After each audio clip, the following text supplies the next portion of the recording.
શું લાગે છે સાહેબ?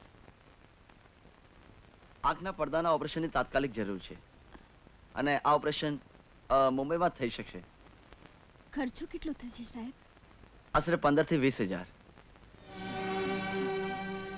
ભલે સાહેબ. આપની ફી તે કાઉન્ટર પર આપી દેજો. જી.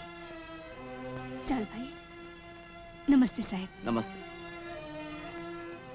ના મોહન ના, છોકરીઓને તો આ ધંધામાં છેટી રાખવી જ સારી. અરે સાહેબ, હીરાની હેરફેર કરનાર આપણા માણસો કોક વાર પકડાઈ જાય છે. પોલીસને આદમી પર શક પડે પણ અસ્ત્રી પર નહીં. ને મેં જે છોકરી શોધી છે ને સાહેબ, એ ઘેર ઘેર જઈને ફૂલ વેચે છે.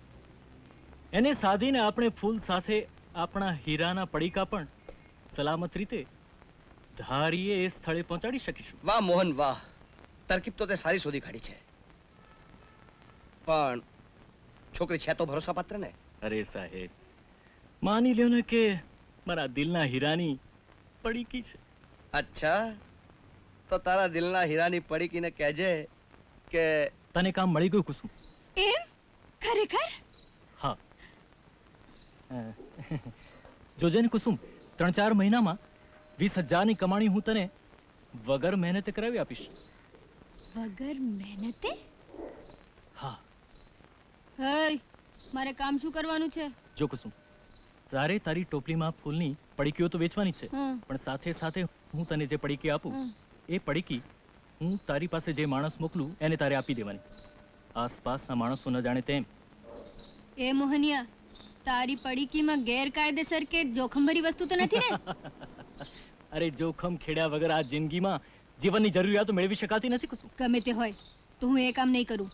તો પછી રાખજે તારા ભાઈની જિંદગી પર આંધળો. ના ના, હે હે, મારે કોઈ પણ ભોગે મારા ભાઈને આંખો અપાવી જ છે. હું એ કામ કરીશ. હા, કરીશ. તો સાંભળ, આજે બપોરે 4 વાગે હમ. અંબિકા સોસાયટીના નાકે આ પડીકી લઈને તારી ટોપલીમાં સંતાડીને ઊભી રહેજે.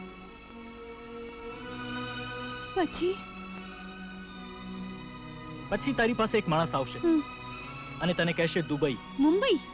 દુબઈ. દુબઈ. હા. એટલે તારે એને આ પડીકી સોંપી દેવાની અને પછી સાંજે હું ઘેર આવીને તને પડીકી પહોંચાડ્યા બદલ 1,000 રૂપિયા આપીશ. 1,000? ચંદુભાઈ, અમૃતભાઈ તો એવા મુંજાઈ ગયા કે વાત ન પૂછો. મેં એમને કીધું કે ચાલો મારી સાથે મુંબઈ, એટલે મુંબઈથી ગાંસડીઓ અપાવી દઉં. મોટભાઈ, આમાં કેમ, શું છે? તમે ક્યાંથી ગાસડી લાવવાનું કહેતા હતા? મુંબઈથી લાવીએ કે મદ્રાસથી? તારે શું કામ? મુંબઈ? તમારે જ્યાંથી ફાવે ત્યાંથી લાવો ને. મારે શું? તો પછી બોલાવ્યો શા માટે? એ તો કહેતી હતી કે ગજરા વેણી કઈ તમારા ઘરવાળી માટે લઈ જાઓ, ખુશ થઈ જશે. હા. પણ હું તો કુંવારો છું. હાય હાય, આટલી ઉંમરમાં કુંવારા છો તો પછી મારા ધંધાનું શું થશે? પરણી જજો જલ્દી. હા, સારું. તને કોઈ દે નહીં કન્યા. હા.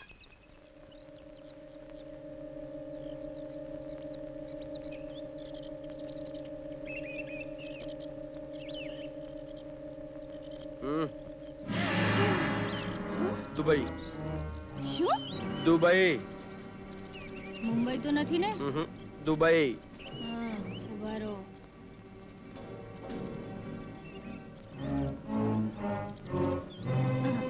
ફરી બોલો. દુબઈ. હા, લે ભાઈ. જા ભાઈ, જા ભાઈ. નયન, મારા ભાઈ, આજે તો બહુ સારી કમાણી થઈ. મને 1,000 રૂપિયા મળ્યા છે. 1,000. 1,000 રૂપિયા? આટલા બધા રૂપિયા તને કોણે આપ્યા? મને ફેક્ટરીમાં કામ મળ્યું છે. કુસુમ, ફેક્ટરીના કામમાં તને શું સમજ પડે અને કોણે અપાવ્યું તને કામ? બરોબર ન સંભળાતું હોય ને તો કાનમાં તેલ રેડીને આવો.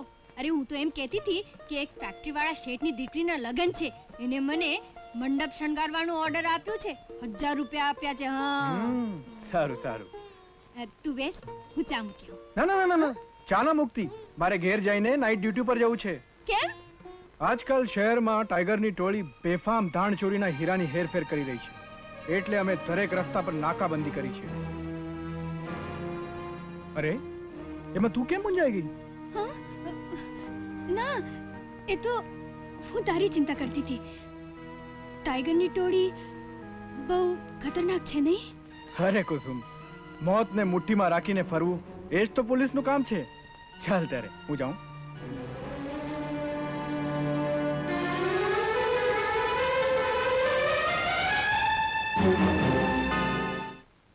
મેં તમને લોકોને એટલા માટે બોલાવ્યા છે કે સાહેબના મૃત્યુ બાદ આપણે વધારે સાવચેત રહેવું પડશે.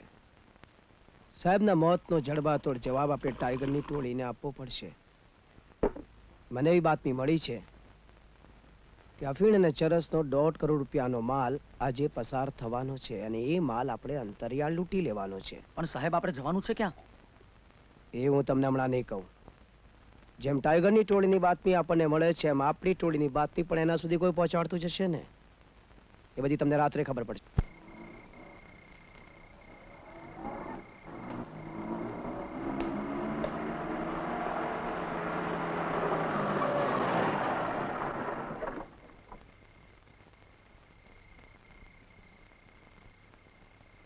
સંજય કુમાર, ઉતરી જાઓ ટ્રકમાંથી.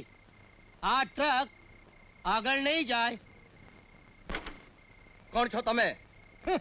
હુકમસિંહ.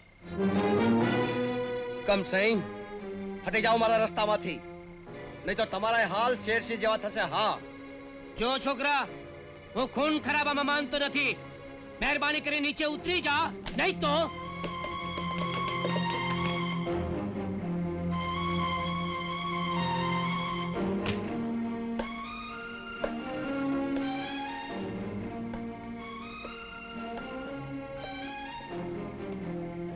તમે લોકો જાઓ બધા.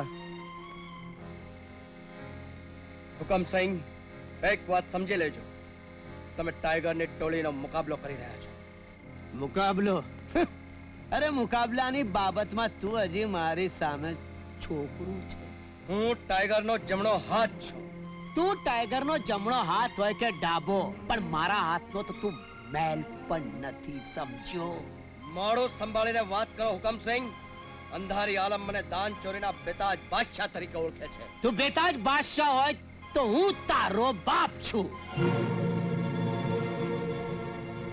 એટલું યાદ રાખજે છોકરા, કે જે એકવાર મરીને નવે અવતારે પાછો આવે છે ને, એને કોઈ મારી શકતું નથી. અને હું તારો આ 1.5 કરોડનો અફીણ અને ગાંજાનો માલ એક ઢગલું પણ આગળ નહીં જવા દઉં.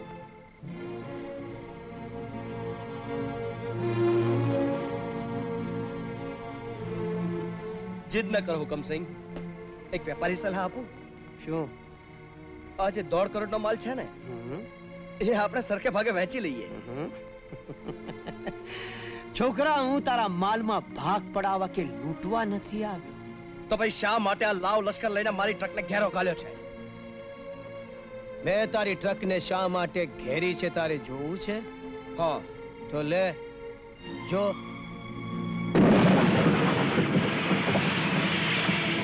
આ તમે શું કર્યું હુકમસિંહ? 1.5 કરોડનો માલ ફૂંકી માર્યો? ના, 1.5 કરોડ માણસોના જીવન ઉગારી લીધા.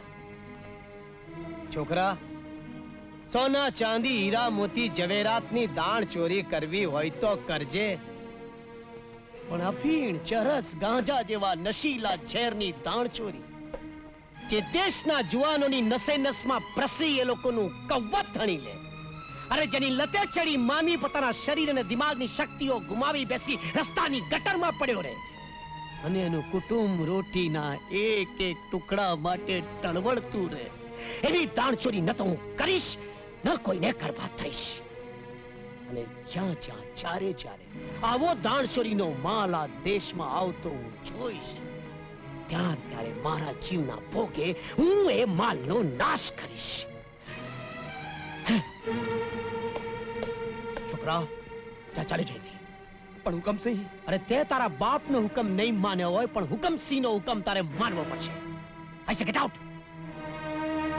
ઉભારો સંજય કુમાર.